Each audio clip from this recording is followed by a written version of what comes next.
Disparition de Delphine Jubilard, pourquoi son mari Cédric n'a-t-il plus son permis de conduire? Féru de conduite et de gros bolides, Cédric Jubilard avait pour habitude de rouler sans permis de conduire depuis de nombreuses années. Pourtant, le peintre plaquiste ne possédait pas le permis et n'avait absolument pas le droit de conduire un véhicule. En décembre 2021, Paris Match révélait qu'avant la disparition de son épouse Delphine Jubilard, Cédric avait pour habitude de conduire sans permis et pétard aux lèvres avec les enfants à bord. Un comportement irresponsable pour le père de Louis et Delia qui,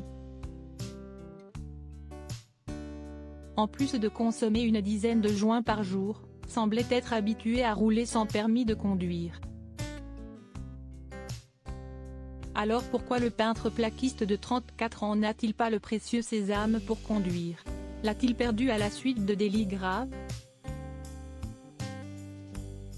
De conduite en état d'ébriété? Ou bien de manœuvres douteuses au volant? En réalité,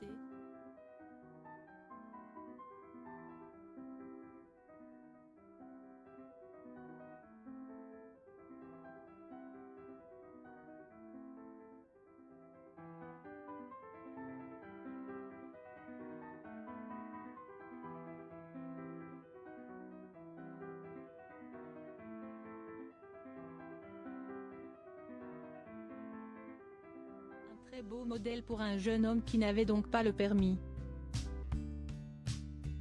Lassée du comportement de Cédric, Delphine Jubilard devait d'ailleurs souvent cacher ses clés de voiture afin qu'il ne subtilise pas, en douce, son véhicule. Mais ce n'est pas la seule personne à qui Cédric avait pour habitude d'emprunter la voiture. Un de ses amis surnommé Jérôme pour préserver son identité s'est retrouvé au cœur de l'enquête après que des traces de sang aient été retrouvées à l'intérieur de sa Peugeot 306 blanche. Cédric a pu venir en pleine nuit prendre ma voiture et me la ramener sans que je ne m'en aperçoive,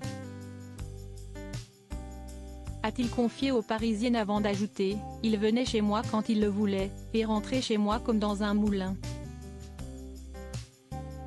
Une fois, il est même rentré alors que je dormais et que j'étais dans mon lit pour me demander des produits stupéfiants. L'un des derniers véhicules que Cédric a conduit avant son incarcération en juin 2021. À la prison de Toulouse, c'est la voiture de sa nouvelle compagne Séverine L. La dépêche avait d'ailleurs apporté un épisode où celle-ci avait dû brutalement reprendre le volant après avoir aperçu un contrôle routier de gendarmes. Amoureuse, elle s'était alors assise à la place de Cédric, qui n'a pas de permis de conduire. Pour endosser la responsabilité et éviter des problèmes à son compagnon. Cédric Jubilard reste présumé innocent des faits qui lui sont reprochés jusqu'au jugement définitif de cette affaire.